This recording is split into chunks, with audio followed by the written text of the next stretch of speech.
email is one of those key resources that attackers are always targeting. Matt, want to fill us in on one of the latest big data breaches involving email? Oh, of course. We were recently notified of an email system breach involving a U.S. defense contractor named Electronic Warfare. Now, they announced the breach on November 4th of this year, and as it turns out, on August 2nd, an unauthorized party gained access to their mail system. So this was an email system hack. They were able to gain access to sensitive data contained within mailboxes. And they did this for the purpose of financial fraud, or at least the investigation is stating that as the original motive behind the attack. However, in doing so, the actions of the adversary ended up inadvertently exposing the names, driver's license numbers, and social security numbers of a large number of clients for electronic warfare as a whole, meaning they did have to announce a data breach because of it. Now they're offering free credit monitoring with up to $1 million worth of coverage, but this really does underscore the fact that information in your inbox, information in your email is very valuable and can cause a lot of problems for you if it's accessed or exfiltrated from your environment. Yes, and I think it was very interesting to find out that the criminals were just after financial data. They were looking to make a quick buck, even though they may have had access to all kinds of sensitive information, because that's what we see day in and day out when we're handling these business email compromise cases. So business email compromise is when hackers break into your email, and typically they're looking to monetize that. In fact, the FBI has reported that last year, criminals netted over $1.8 billion as a result of business email compromise attacks. That actually dwarfs the known cost of ransomware attacks. Even though ransomware is in the headlines, it's the hot topic, BEC attacks account for losses that are 64 times worse than ransomware, as you can see in the headline on the screen.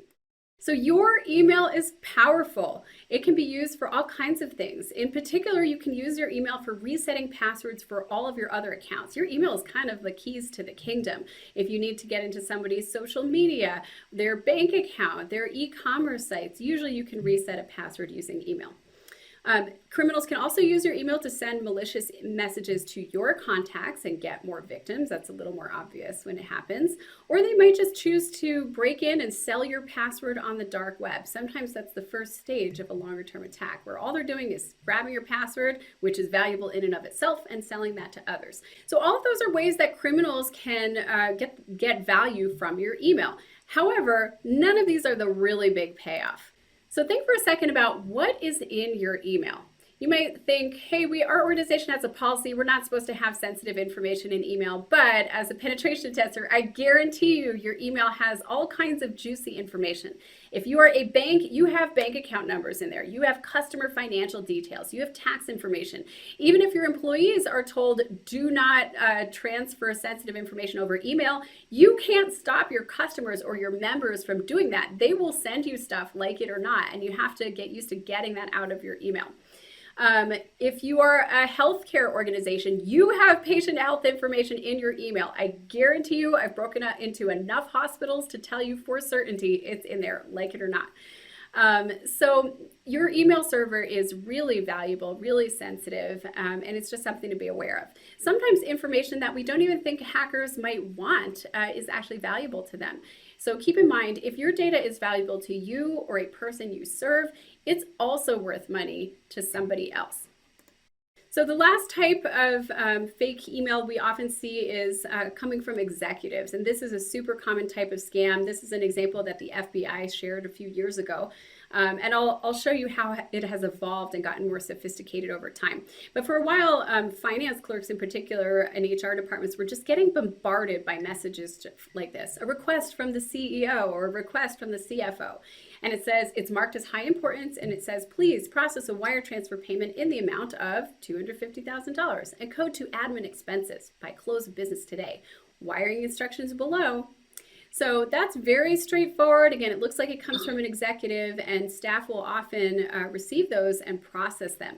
So over the past few years, people have gotten wise and have learned to resist these. So the criminals, of course, have gotten more sophisticated, as they always do. Here's one example of a modern business email compromise scam where the criminals are trying to monetize their access. And in this case, they've been lurking for a long time, monitoring the emails, figuring out who's who in the organization, and they send a message that looks like it comes from an executive. It goes to somebody who has the ability to transfer money within the organization. So they say, I've just had some news from our attorneys confirming that we're in the final stages of completing a very important acquisition for the company.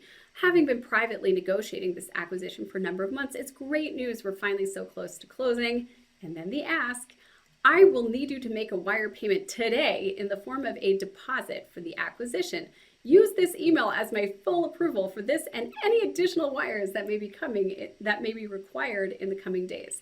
And then they go on to say that the acquisition needs to remain private. You will be hearing from an attorney that you've never talked to before, John Jones, to negotiate the payment.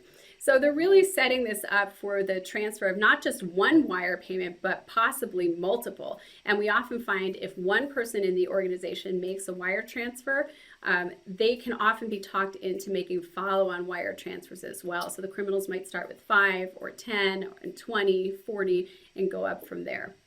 More recently, we've also seen a shift in where the adversaries are located. So again, it used to be the case, a lot of this activity was coming out of Nigeria. In the past year or two, we've seen a shift where Russian cybercriminal gangs are starting to target your email as well. And that is bad news because the Russian cybercriminal gangs tend to be very well funded. They operate like businesses.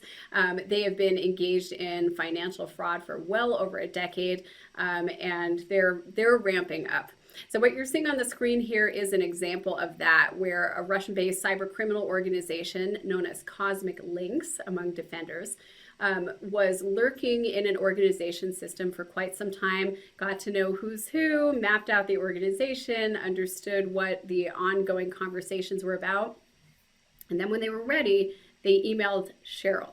Cheryl was someone with access to transfer funds for the organization. So it looked to her like the CEO emailed her and said, there is a time-sensitive corporate matter that needs to be resolved with our appointed law firm by the close of this week. I would like to entrust it to you. And Cheryl thinks, oh, I'm being entrusted. And clearly it's secret, so I'm not going to tell anybody.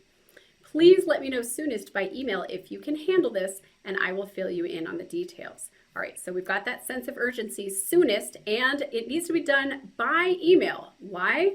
Well, because the criminals don't want Cheryl calling up the CEO or whoever is looks like they're sending this email. So you often see encouragement to only contact the sender by email. I'm out of the office, or whatever excuse needs to be made.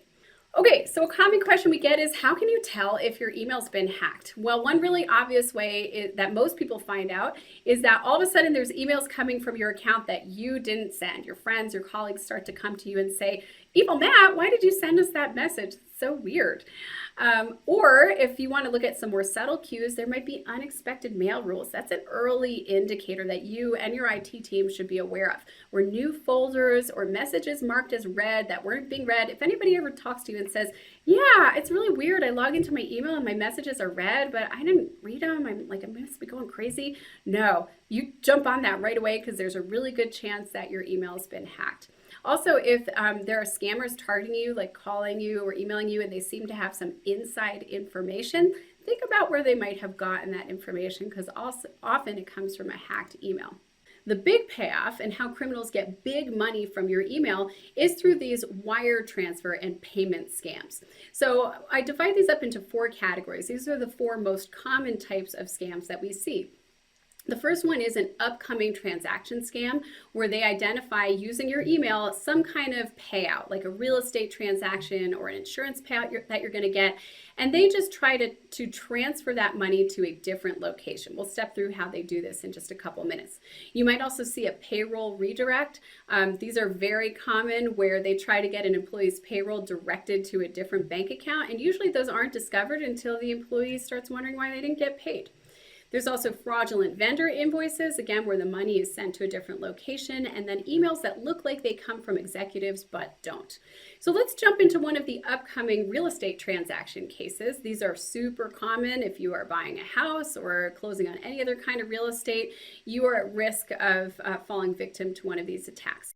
So this couple was about to purchase a home for about $950,000, and they received the final instructions for wiring the money to the mortgage company. So they did that, and then a couple days later, they found out that the payment was never received. It's amazing that it took like 2 or 3 days to find out about that, because that's a large sum of money to not say anything about.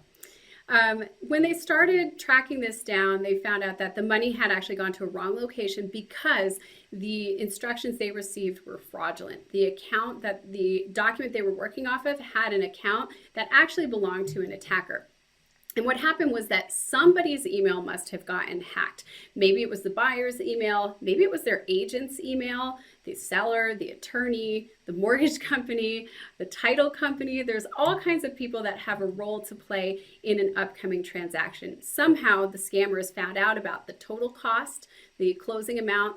They found out about the timing, who the buyers were going to be, and then at exactly the right moment, they sent a fake email that looked like it came from a party in the transaction, but really came from the scammer, and it had fake account information.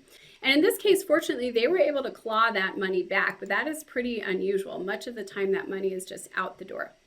It's really important to pay attention to notifications, as Matt alluded to earlier. We can notify about configuration changes, but often people aren't watching those notifications. And Microsoft doesn't always make it easy. Here's one that says a low severity alert has been triggered. So already I'm like, all right, I'm deleting that, right?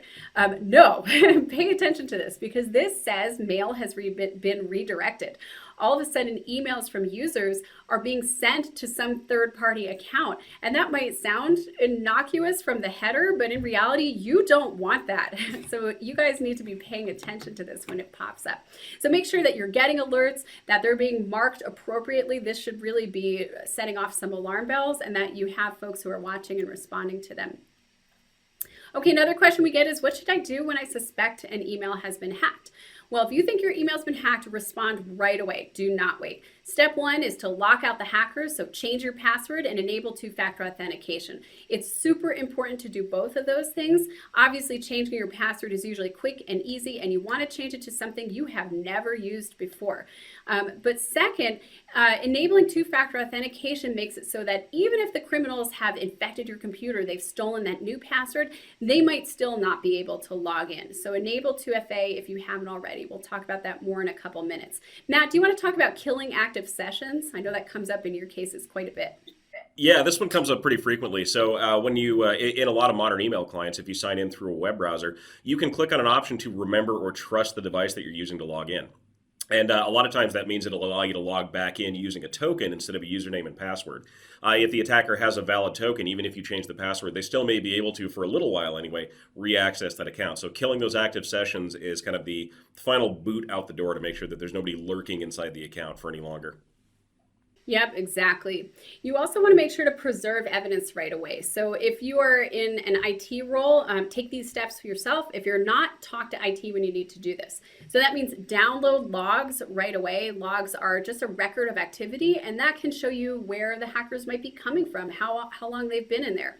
Also, place a litigation hold on your affected accounts. You can see in the screenshot how we did that on Susceptible's account. And that just means that emails can't be deleted or removed from the account. That's really important because the criminals might be trying to remove evidence that they've been in the account, and you want to make sure that you're retaining a copy of that. And activate your breach response. If someone's been in your email, don't wave it off. There may be legal obligations. You may have additional risk, so make sure you're responding properly.